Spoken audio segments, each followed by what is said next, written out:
بسم اللہ الرحمن الرحیم وبہ نستعین وصلی اللہ علی نبینا محمد وعلی آلہ وصحبہ اجمعین ومن تبعہم بإحسان الی یوم الدین وبعد۔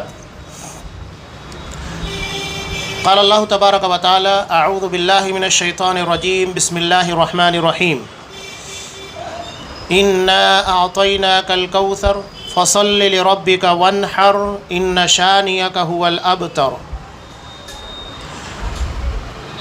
تمام قسم کی تعریفات اللہ رب العالمین وحدہ لا شریک کے لیے لائق و زیبا ہے، جو ساری کائنات کا تنہا خالق و مالک ہے، اور بے شمار درود و سلام ہو اللہ کے آخری نبی جناب کریم محمد رسول اللہ صلی اللہ علیہ وسلم کی ذات مقدسہ پر۔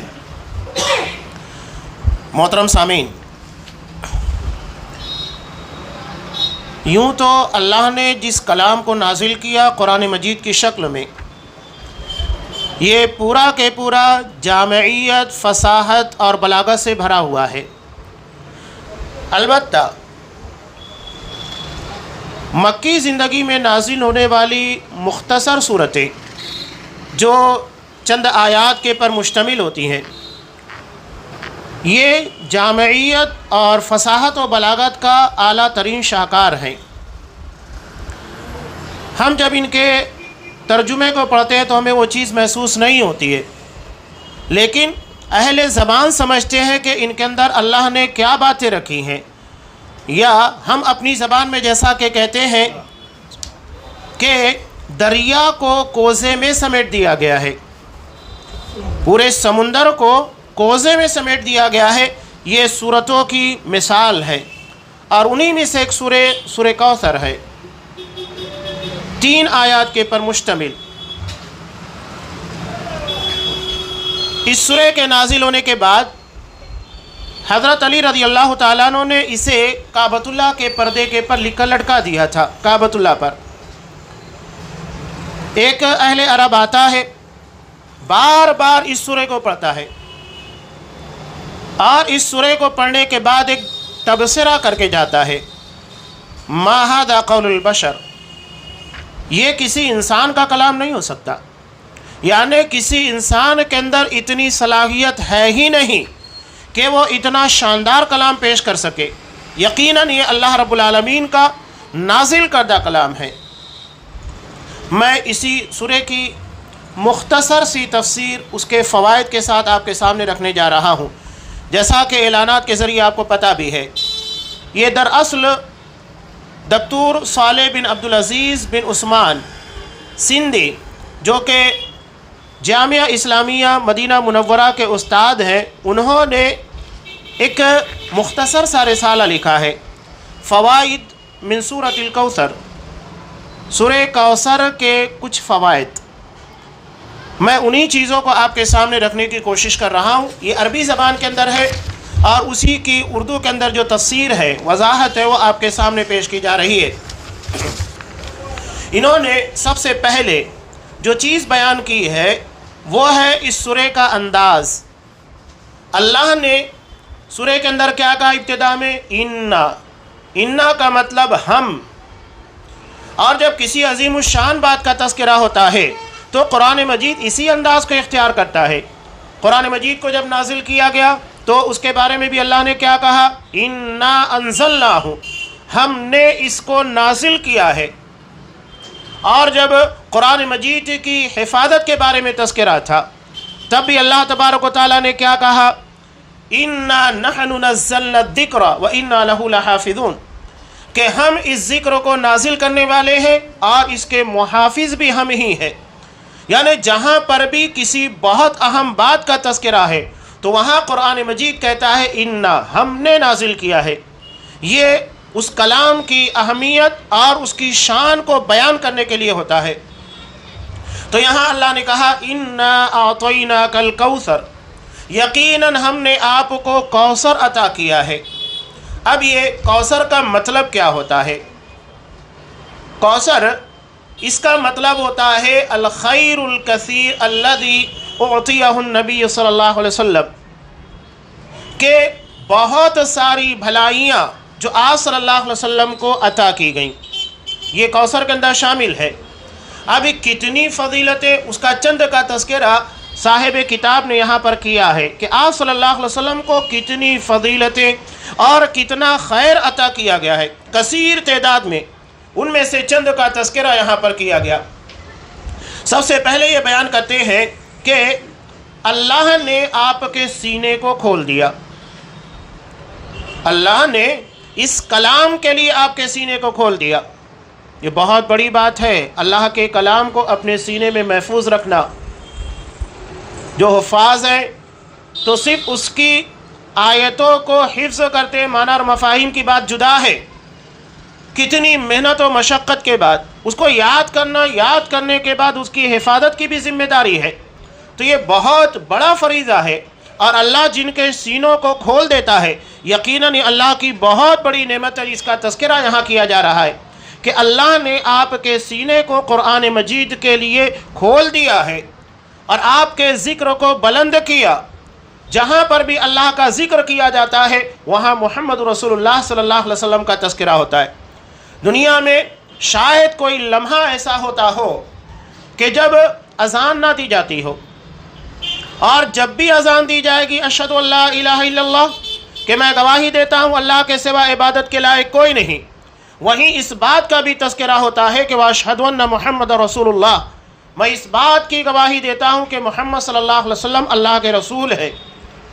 تو یہ ہر جگہ پر اللہ تبارک و تعالیٰ کے ساتھ محمد رسول اللہ صلی اللہ علیہ وسلم کا نام جوڑ دیا گیا ہے۔ کتنی فضیلت کی بات ہے یہ کہ جہاں اللہ کا ذکر ہوتا ہے وہاں محمد رسول اللہ صلی اللہ علیہ وسلم کا ذکر ہوتا ہے۔ ہر جگہ کے پر کلمہ توحید لا الہ الا اللہ ہے تو محمد رسول اللہ ساتھ میں جڑا ہوا ہے۔ یہ اس کے آگے صاحب کتاب بیان کرتے ہیں کہ اللہ نے آپ کو مخلوق میں سب سے زیادہ صاحب علم بنایا، حالانکہ آپ امی تھے۔ امی کا مطلب ہوتا ہے ان پڑھ، جاہل نہیں، یعنی کسی چیز کو آپ پڑھ نہیں پاتے۔ صلح حدیبیہ کے موقع پر بھی جب آپ کے نام کے ساتھ رسول اللہ لکھا ہوا تھا، اسے مٹانے کا مسئلہ آیا، حضرت علی رضی اللہ تعالیٰ عنہ نے اس خط کو لکھا تھا، تو مشرکین نے اعتراض کیا، سہیل بن عمرو وغیرہ نے، تو آپ صلی اللہ علیہ وسلم نے کہا کہ بتاؤ میں مٹا دیتا ہوں۔ حضرت علی رضی اللہ تعالیٰ عنہ نے کہا کہ میں رسول اللہ کو مٹاؤں، یہ نہیں ہو سکتا۔ چنانچہ آپ صلی اللہ علیہ وسلم نے کہا کہ بتاؤ کس جگہ کے پر لکھا ہوا ہے، میں مٹا دیتا ہوں۔ جب آپ پڑھ نہیں پاتے تھے اسی لیے آپ نے حضرت علی سے پوچھا لکھا کہاں ہے، جب بتایا تب آپ صلی اللہ علیہ وسلم نے اسے اپنے ہاتھوں سے مٹا دیا۔ تو آپ پڑھنا نہیں جانتے تھے، امی تھے، لیکن علم سب سے زیادہ تھا۔ پڑھنا ایک الگ چیز ہے، علم الگ چیز ہے۔ علم جانکاری کا نام ہے، اور آپ صلی اللہ علیہ وسلم کو جتنا علم تھا کسی کو اتنا علم نہیں ہو سکتا، اس لیے کہ آپ کا علم اللہ کی ذات کے بارے میں تھا، اور آپ کا علم دین کے بارے میں تھا، آپ کا علم آخرت کے بارے میں تھا، اور سب سے بڑھ کر بات یہ ہے آپ کے علم کی قرآن مجید اور احادیث میں جو چیزیں بیان کی گئی اسی کے ساتھ ساتھ کہ آپ صلی اللہ علیہ وسلم نے اپنی آنکھوں سے جنت اور جہنم کا مشاہدہ کیا ہے۔ آپ صلی اللہ علیہ وسلم نے ترمذی کی روایت خواب کی حالت میں اللہ تبارک و تعالیٰ کو اس کی حسین ترین شکل میں دیکھا ہے۔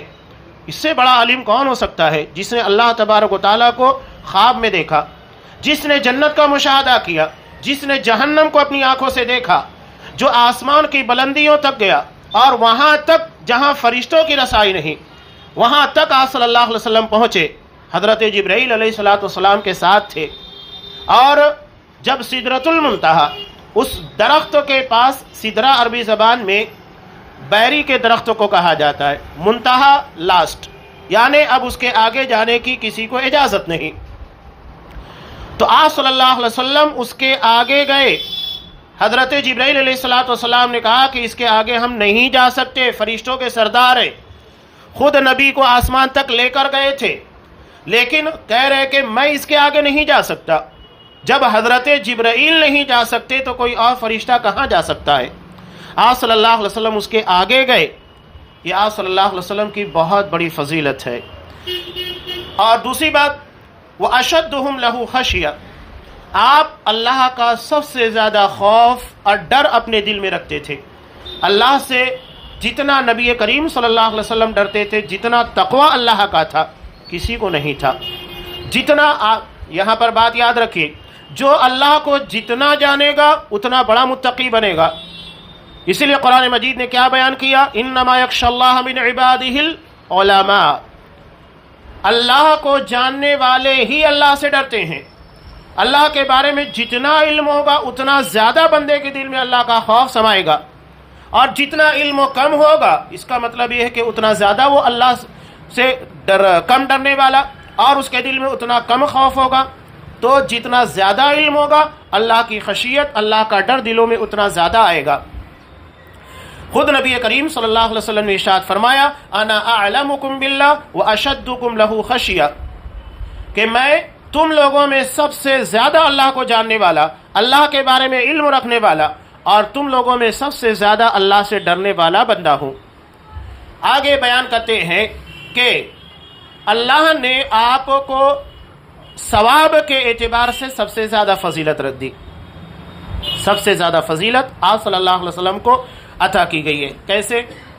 اس لیے کہ جو بھی امت محمدیہ کے اندر عمل کرے گا وہ کس بنیاد کے پر عمل کر رہا ہے؟ محمد صلی اللہ علیہ وسلم کے بتانے کی وجہ سے.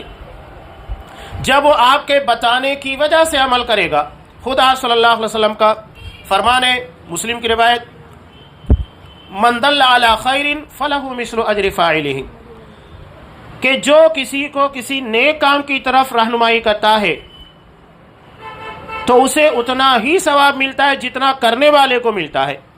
اب دنیا آخرت کی جتنی بھلائیاں تھیں سب آپ صلی اللہ علیہ وسلم نے بیان کی ہے. اب آپ صلی اللہ علیہ وسلم نے جب ساری بھلائیوں کو بیان کیا، اس کے پر خود عمل کیا، اصحاب کرام نے عمل کیا، امت تک پہنچایا. اب قیامت تک جتنے لوگ ان احادیث کے پر، ان فرامین پر عمل کریں گے تو جتنا ثواب قیامت تک کے کرنے والے لوگوں کو ملے گا اتنا ہی محمد صلی اللہ علیہ وسلم کو ملے گا. اس لیے کہ قانون ہے، بتانے والے کو اتنا ہی ثواب ملے گا جتنا کرنے والے کو ملتا ہے. تو یہ اللہ کے رسول کی بہت بڑی فضیلت کہ جتنے امتی آپ کے ہیں ان لوگوں کو جتنا ثواب ملے گا اتنا ہی آپ صلی اللہ علیہ وسلم کو بھی ثواب ملے گا. بتائیے کتنی فضیلت، کتنا اجر ہے جس کا ہم شمار نہیں کر سکتے. آگے ایک اور فضیلت بیان کی کہ آپ صلی اللہ علیہ وسلم کی کہ اکثر الانبیاء تابعا، آپ کی امت سب سے زیادہ ہے، تمام انبیاء میں، تمام رسولوں میں سب سے زیادہ ماننے والے، ایمان لانے والے، تابعداری کرنے والے، آپ کی پیروی کرنے والے ہیں. اتنی بڑی تعداد کسی اور نبی کو نصیب نہیں ہوئی. یہ آپ صلی اللہ علیہ وسلم کی فضیلت. جتنی تعداد بڑھے گی لازمی بات ہے کہ اتنے لوگ عمل کرنے والے، ایمان والے ہوں گے، اور اتنا ثواب آپ صلی اللہ علیہ وسلم کے نامہ اعمال کے اندر شامل کیا جائے گا. اللہ نے قیامت کے دن آپ کو حمد کا لواء الحمد، حمد تعریف کا جھنڈا آپ کو دے گا. آپ کو مقام محمود عطا کرے گا جو کہ شفاعت عظمیٰ ہوگی. آپ کی شفاعت کے بغیر نہ لوگوں کا حساب و کتاب ہوگا، نہ کوئی جنت میں داخل ہوگا، نہ جہنم میں اہل ایمان جو کہ شرک سے محفوظ تھے ان لوگوں کو وہاں سے باہر نکالا جائے گا. ہر چیز آپ صلی اللہ علیہ وسلم کی شفاعت کے پر ہی منحصر ہے، بغیر آپ کی شفاعت کے کچھ بھی نہیں ہونے والا. یہ بہت بڑی فضیلت آپ صلی اللہ علیہ وسلم کی ہے.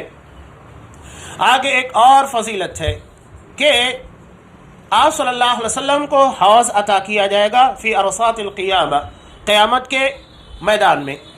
قیامت کے دن جو میدان محشر ہوگا، قیامت کے دن اس مرحلے میں ایک حوض ہوگا جس کے بارے میں خود نبی کریم صلی اللہ علیہ وسلم کی متعدد احادیث کے اندر ہے. آگے ایک وضاحت اور بھی آئے گی. حوض اور کوثر دو الگ الگ چیزیں ہیں. ہم عام طور سے کیا کہتے ہیں؟ حوض کوثر. آگے اس کی وضاحت صاحب کتاب نے کی ہے.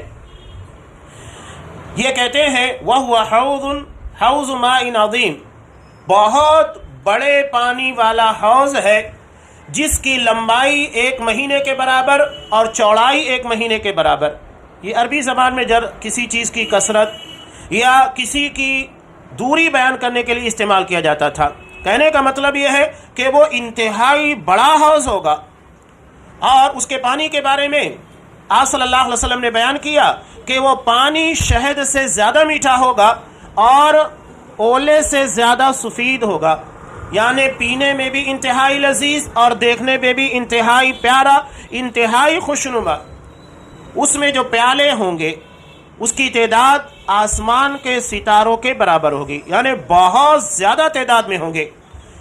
من شرب منہ شربۃ لم یظمأ بعدها ابدا، جو ایک مرتبہ اس حوض کے پانی کو پیے گا تو کبھی بھی پیاسا نہیں ہوگا، اور نہ کبھی اس کے چہرے کے پر سیاہی کالا پن آئے گا، یعنی وہ اندرونی طور پر ہماری پیاس بجھائے گا، ظاہری طور پر ہمارے حسن کو باقی رکھے گا۔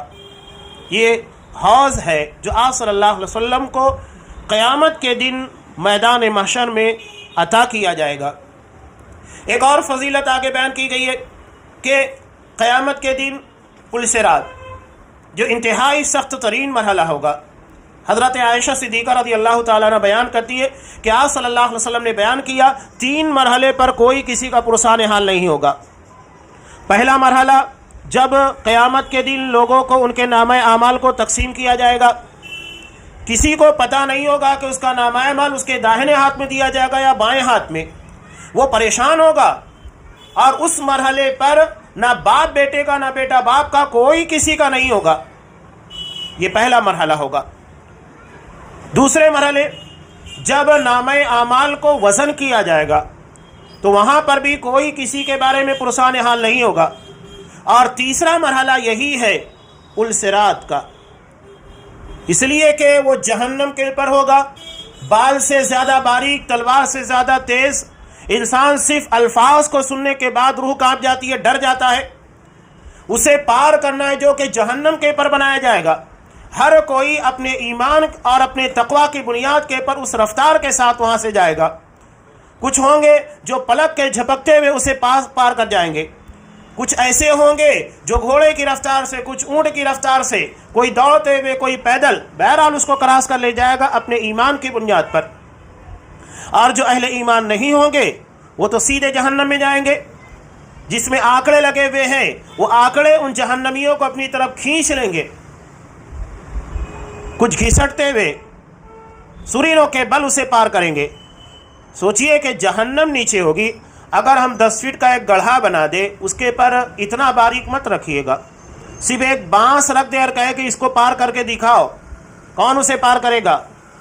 اور اگر ایک کنویں کے پر راستہ ہی بنا دے کہ ٹھیک ہے یہ 10 فٹ کا کنواں ہے، آپ اس کو پار کر کے جائیے، انسان صرف کنویں کی گہرائی کو دیکھ کر ہیبت ناک ہو جائے گا، ڈر جائے گا۔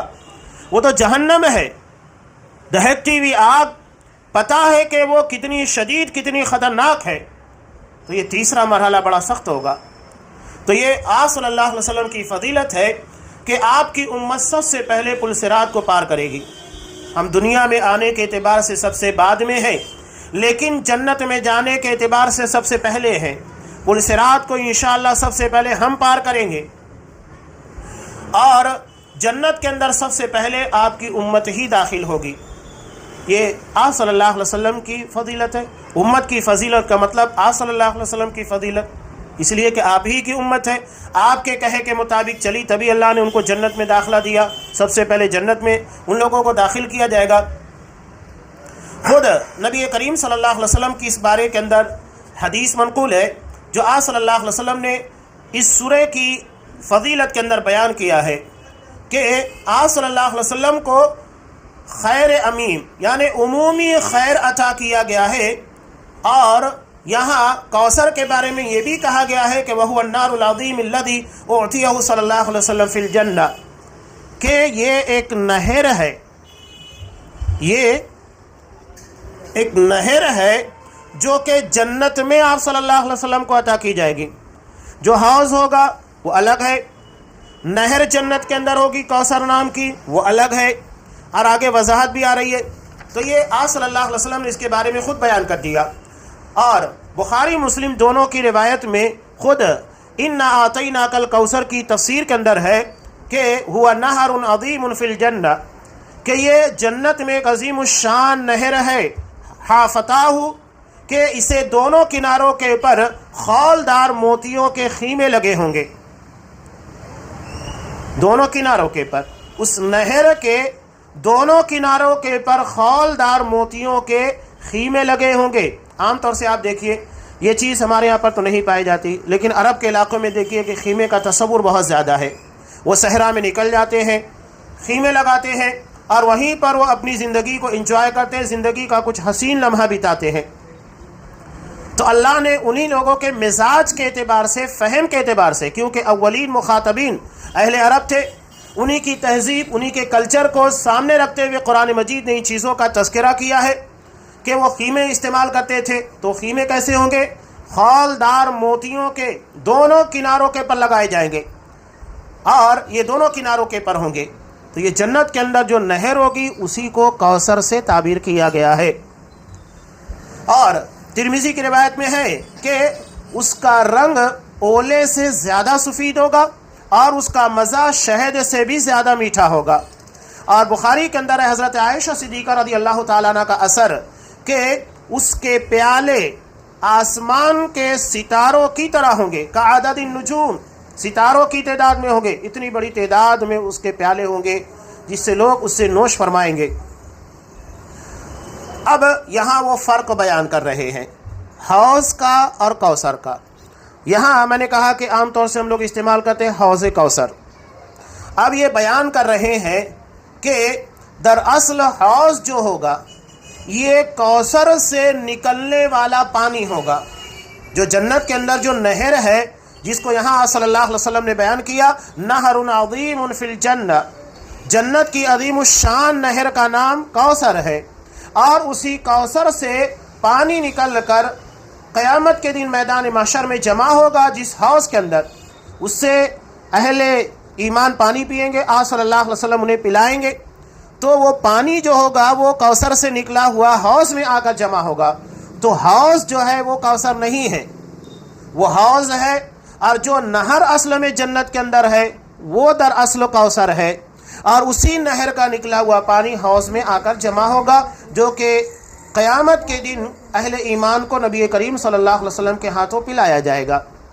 تو وہ حوض صرف حوض ہے، وہ حوض کوثر نہیں ہے. ہاں یہ کہہ سکتے ہیں کہ کوثر سے نکلا ہوا پانی اس حوض کے اندر آ کر جمع ہوگا، جیسا کہ یہاں کا لا کر بیان کیا. اور خود یہاں پر انہوں نے روایت نقل کر بیان کیا ہے کہ 2 پرنانے نکلیں گے نہر میں، جنت کے اندر بہنے والی اس نہر سے میزابان 2 پرنانے نکلیں گے جو اس حوض کے اندر آ کر پانی کو لا کر جمع کریں گے. اور یہی حوض ہے اور یہ کوثر ہے جس کی تفصیل یہاں پر بیان کر دی ہے. اب آگے یہ جو بیان کر رہے ہیں اگلی آیت، فَصَلِّ لِرَبِّكَ وَانْحَرْ. اللہ تبارک و تعالیٰ نے کہا کہ پس آپ اپنے رب کے لیے نماز ادا کیجئے اور قربانی کیجئے. یہاں 2 عظیم عبادتوں کا تذکرہ ہے، ایک ہے نماز اور دوسرے ہے قربانی. نماز بدنی عبادت ہے اور قربانی مالی عبادت ہے. قرآن نے دونوں چیزوں کا تذکرہ کیا. اب یہاں ایک بات یاد رکھیے، قرآن نے کہا کہ اللہ نے آپ کو بہت ساری بھلائیاں، کوثر کا مطلب ہوتا ہے الخیر الکثیر، بہت ساری بھلائیاں. جب اللہ نے آپ کو دنیا اور آخرت کی بہت ساری بھلائیاں عطا کی ہیں تو اس کے لیے کیا کرنا ہے؟ بطور شکرانے کے کہ اللہ نے اتنی عظیم نعمت سے ہم کو نوازا ہے، عبادت کرنا ہے. بطور شکرانے کے کہ اللہ نے ہم کو اتنا نوازا جتنے کہ ہم مستحق نہیں تھے، اللہ نے اس سے کہیں زیادہ ہم کو عطا کیا. اس کے لیے 2 عظیم عبادتوں کا تذکرہ، ایک بدنی عبادت جو کہ نماز ہے اور دوسرے مالی عبادت جو کہ قربانی ہے. نہر عربی زبان میں اونٹ کو نہر جو کیا جاتا ہے اسی کے لیے استعمال کیا جاتا ہے، یعنی خاص یہ لفظ استعمال ہوتا ہے اونٹ کو ذبح کرنے کے لیے، اور ذبح یہ لفظ استعمال ہوتا ہے باقی تمام جانوروں کو ذبح کرنے کے لیے. تو نہر صرف اونٹ کے لیے خاص ہے اور ذبح یہ تمام جانوروں کے لیے، پرندوں کے لیے، ہر کسی کے لیے عام ہے. تو یہاں خاص طور سے اللہ نے نہر کا تذکرہ کیا، یعنی اونٹ کا. یہ بڑی قربانی ہے، جبکہ اس کے علاوہ دیگر جانور جو ہوتے ہیں وہ چھوٹے ہوتے ہیں.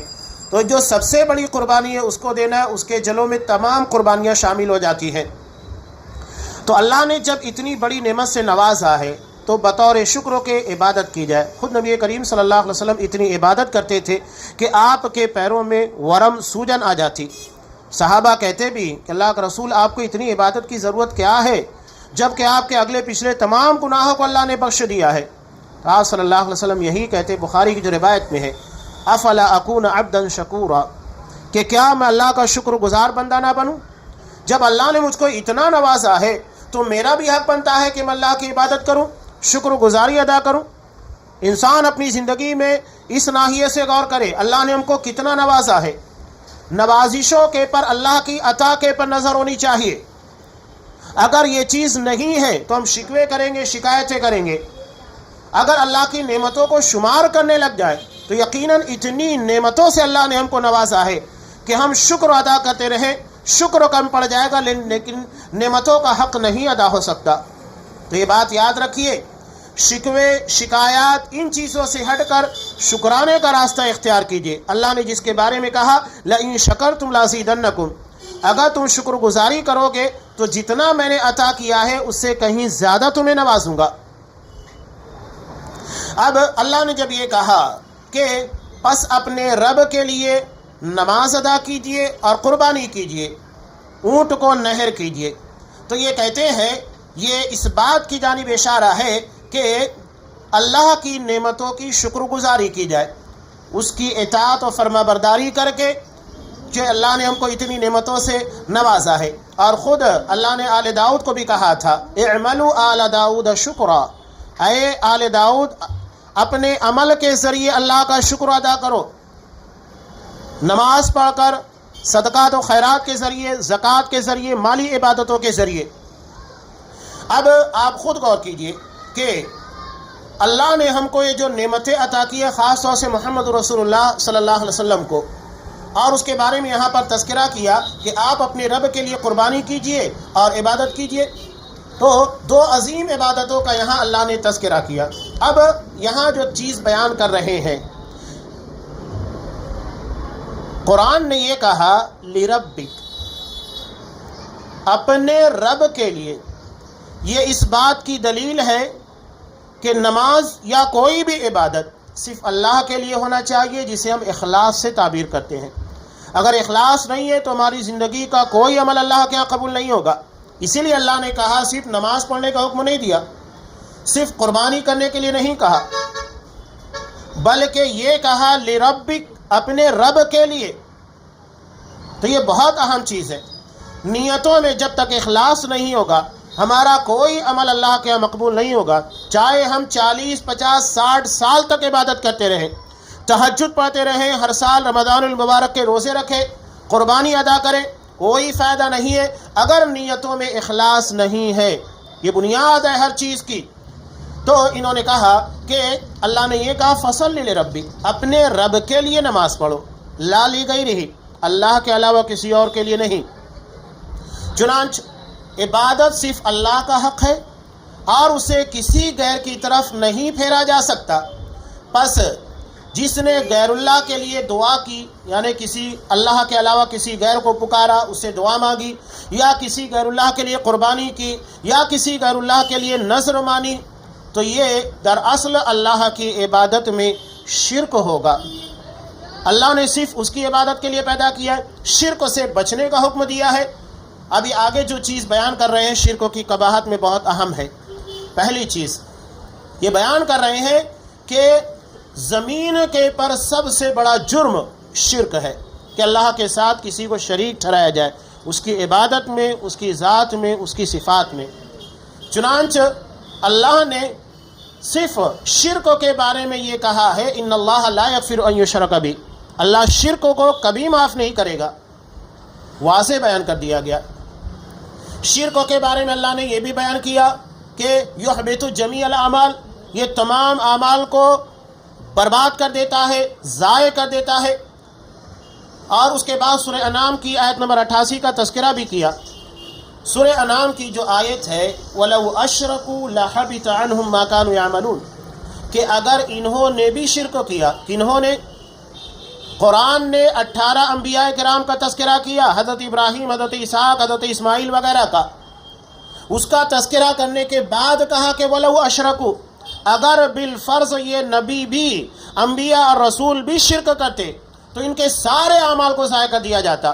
سوچئے کہ جب انبیاء کو اس معاملے میں نہیں بخشا جائے گا، ان کے اعمال ضائع ہو جائیں گے، تو پھر امتیوں کی کیا بساط رہ جاتی ہے۔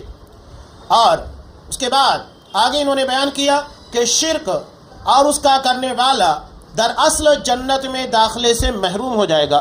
اللہ تبارک و تعالیٰ کا فرمان سورہ مائدہ آیت نمبر 72 میں اللہ ارشاد فرماتا ہے، اِنَّهُ مَن يُشْرِكْ بِاللَّهِ فَقَدْ حَرَّمَ اللَّهُ عَلَيْهِ الْجَنَّةَ، کہ یقیناً جس نے بھی شرک کیا اللہ نے اس کے پر جنت کو حرام قرار دیا ہے۔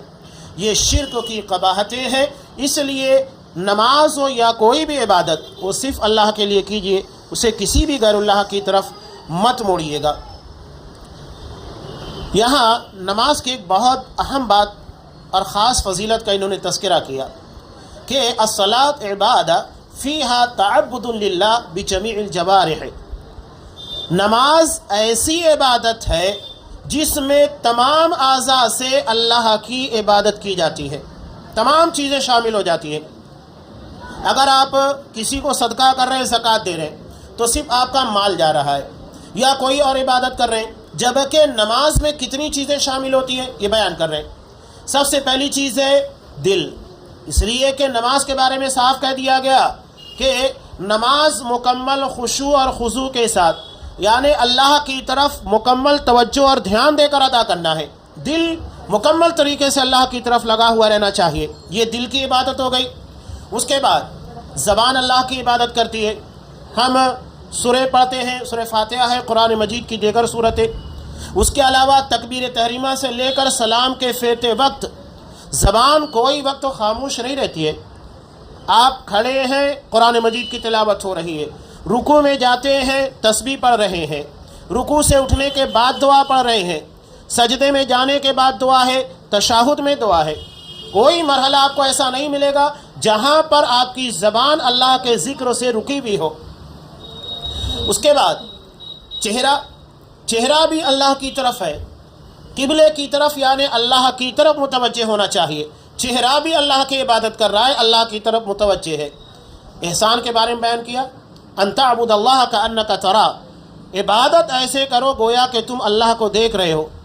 نماز میں اپنا چہرہ قبلے سے ہٹانا نہیں ہے، نہ اوپر کر سکتے ہیں، نہ اتنا نیچے کے سجدہ گاہ سے ہماری نظر ہٹ جائے، نہ دائیں نہ بائیں نہ پیچھے، مکمل صرف اللہ کی طرف لگا ہوا ہو۔ چہرہ عبادت کرتا ہے، دونوں گھٹنے عبادت کرتے ہیں، رکوع میں جانے کے وقت آپ اپنے گھٹنوں کو مضبوطی کے ساتھ پکڑے ہوتے ہیں، دونوں ہاتھ یہ عبادت میں لگے ہوتے ہیں، دونوں قدم جس کے پر ہم کھڑے ہوتے ہیں، پیر، وہ اللہ کی عبادت میں لگے تھے۔ گویا کہ پورے اعضاء اور جوارح اللہ کی عبادت میں لگے ہوتے ہیں۔ دل ہے، دماغ ہے، چہرہ ہے، جسم کا ایک ایک حصہ اللہ کی عبادت میں لگا ہوا ہے۔ یہ نماز کی خاصیت ہے۔ آگے انہوں نے نماز کے تعلق سے بہت ساری اہم باتوں کا تذکرہ کیا، خاص طور سے نماز کے بارے میں کہ یہ اللہ کے رسول صلی اللہ علیہ وسلم اور صحابہ کے نزدیک اس کی اہمیت کتنی زیادہ تھی۔ چنانچہ آپ صلی اللہ علیہ وسلم نے ارشاد فرمایا کہ من ترک الصلاۃ متعمدا فقد کفر، اگر کسی نے ایک نماز کو جان بوجھ کر ترک کر دیا بغیر کسی عذر کے، عذر کا مطلب یہ ہے کہ آپ مسافر ہیں، آپ کو موقع نہیں ملا، مسجد نہیں ملی، سفر میں آپ کو اجازت ہے کہ ظہر عصر ایک وقتوں میں، اور وہ بھی کہ ظہر کے وقت دونوں نمازیں پڑھ سکتے ہیں، یا عصر کے وقت ظہر عصر پڑھ سکتے ہیں، مغرب کے وقت آپ مغرب عشاء پڑھ سکتے ہیں، یہ اجازتیں ہیں۔ عذر کا مطلب یہ ہے کہ آپ بیمار ہیں، آپ مسجد میں نہیں آ سکتے، سو گئے ہیں، یہ بھی عذر ہے، آپ جیسے بیدار ہوں نماز ادا کیجئے گا۔ تو نماز چھوٹنا نہیں چاہیے۔ اگر کسی عذر کی بنیاد کے پر نماز چھوٹتی ہے تو پھر اسے فوری طور کے پر جیسے ہی یاد آئے ادا کر لینا چاہیے۔ تو اگر کسی نے ایک نماز کو بھی ترک کیا تو یہ کفر ہے۔ ہاں، یہ کفر اس کی بنیاد کے پر اسلام کے باہر وہ کافی تو نہیں ہو جاتا، یعنی جس طرح ایک غیر مسلم بنتا ہے، لیکن یہ کفر بہرحال اللہ کی عبادت کے ساتھ کفر ہے، اس لیے اس بارے میں چوکنا رہنے کی ضرورت ہے۔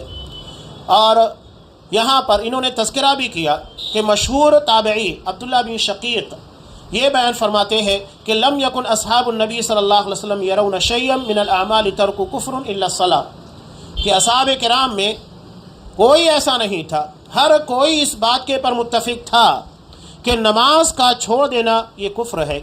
تو یہ نماز کی اہمیت ہے جو یہاں پر انہوں نے بیان کی ہے۔ اور آگے یہ بیان کرتے ہیں کہ نماز اس کی فضیلت اور اہمیت جب ہمیں معلوم ہو گئی تو ساتھ ہی ساتھ یہ بھی معلوم ہونا چاہیے کہ نماز کو اللہ کے رسول کی سنت کے مطابق ادا کرنا چاہیے۔ آپ صلی اللہ علیہ وسلم نے بیان فرمایا کہ صلو کما رأیتمونی اصلی، نماز ویسے ہی پڑھو جیسا کہ تم نے مجھے دیکھا ہے۔ عربی زبان میں دو لفظ ہوتا ہے دیکھنے کے معنی میں، یہ رؤیت جو ہے یہ بھی دیکھنا ہے اور نظر یہ بھی دیکھنا ہے۔ عربی زبان میں جب لفظ نظر استعمال کیا جاتا ہے، وجوہ یومئذ ناظرہ الی ربہا ناظرہ، کہ قیامت کے دن کچھ چہرے تر و تازہ ہوں گے، فریش ہوں گے، چہرہ دیکھنے کے بعد لگے گا کتنے خوش ہیں اور وہ اپنے رب کی طرف دیکھ رہے ہوں گے۔ تو وہاں نظر اللہ کی طرف جو ہے یہ ڈائریکٹ اللہ کو دیکھنے کے معنی میں ہے۔ تو نظر کا جو لفظ استعمال ہوتا ہے اپنی نظروں سے کسی چیز کو دیکھنا، اور رویت کا معنی ہوتا ہے کہ اگر کسی نے بتا بھی دیا، ضروری نہیں ہے کہ آپ اپنے سر کی آنکھوں سے دیکھیں، اگر کسی نے پختہ ذرائع سے آپ کو کوئی بات بتا دی اور آپ نے اس کو مان لیا، یقین کر لیا، یہ بھی رویت ہے۔ اسی لیے رویت ہلال کہا جاتا ہے، یعنی چاند کو دیکھنے کی خبر۔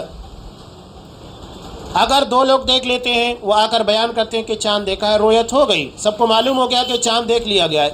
تو یہاں آپ صلی اللہ علیہ وسلم نے بیان کیا جیسا کہ تم نے مجھ کو دیکھا۔ آپ نے کیا کہا؟ رأیتمونی، نظر تمونی نہیں بیان کیا کہ جیسا کہ تم نے مجھے اپنی نگاہوں سے دیکھا، اس لیے کہ صرف صحابہ نے دیکھا تھا، صحابہ کے علاوہ کسی نے آپ صلی اللہ علیہ وسلم کو نماز پڑھتے ہوئے اپنی نگاہوں سے نہیں دیکھا۔ تو آپ نے جو بیان کیا ہے، یعنی جو چیز تمہیں پختہ ذرائع سے صحیح حدیث سے معلوم ہو جائے اس کے مطابق تمہیں عمل کرنا ہے، ویسی ہی نماز پڑھنا ہے جو میرے صحابہ نے تم لوگوں تک دیکھ کر پہنچائی ہے۔ تو یہ نماز ہے۔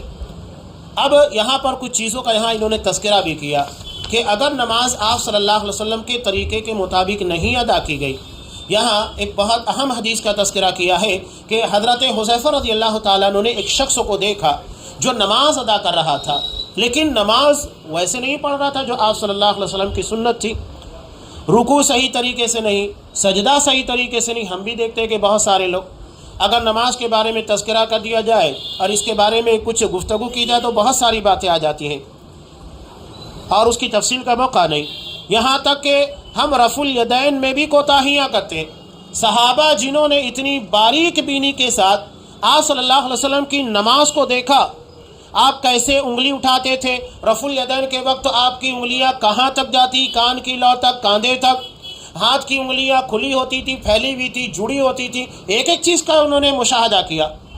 اتنی باریک بینی کے ساتھ انہوں نے نبی کی سنت اور نماز کو بیان کیا، تو ہماری ذمہ داری ہے کہ ان ساری تفاصیل کو دیکھیں اور اسی طرح پڑھنے کی کوشش کریں۔ ہمارا رفع الیدین، ہماری نیت، ہماری نظریں، ہمارا رکوع، سجدہ، تشہد، یہ ساری چیزیں آپ صلی اللہ علیہ وسلم کی سنت کے مطابق ہونا چاہیے۔ اسی لیے کہا کہ کما رأیتمونی اصلی، ویسے ہی پڑھنا ہے جیسا کہ تم نے مجھ کو دیکھا ہے۔ تو انہوں نے اس سے کہا کہ کب سے نماز پڑھ رہے ہو؟ تو وہ کیا کہنے لگا؟ منذ 40 سنہ، یہ نماز جو میں نے پڑھی ہے 40 سالوں سے میں ایسی نماز پڑھ رہا ہوں۔ تو انہوں نے کیا کہا؟ وہ شخص جو نماز ادا کر رہا تھا تو کہنے لگا منذ 40 سنہ، 40 سالوں سے میں نماز پڑھ رہا ہوں۔ تو انہوں نے کہا کہ تمہاری یہ نماز آپ صلی اللہ علیہ وسلم کے طریقے کے مطابق نہیں ہے۔ اور دوسری روایت کے اندر خود بخاری کے اندر ہے کہ جب اس شخص کو دیکھا، اس روایت کے اندر 40 سال کا تذکرہ نہیں، لیکن جب اسے دیکھا کہ وہ آپ کی سنت کے مطابق نماز نہیں پڑھ رہا تھا، نہ رکوع کر رہا ہے نہ سجدے کر رہا ہے، تو انہوں نے کیا کہا تھا کہ سن، اگر تو اسی طریقے کے پر مر گیا تو تیری موت اسلام کے پر نہیں آئے گی، جاہلیت کے پر تیری موت آئے گی، جہاں لوگ اپنی مرضی سے جیسے چاہتے تھے عبادت کرتے تھے۔ تو اتنا سخت کلام آپ صلی اللہ علیہ وسلم کی سنت کی اہمیت کو بتانے کے لیے ہے کہ نماز میں اتنا اہتمام ہونا چاہیے کہ کہیں پر نماز میں آپ کی سنت کے خلاف کوئی عمل نہ ہو۔ اب یہاں آگے تذکرہ کیا قربانی کے تعلق سے کہ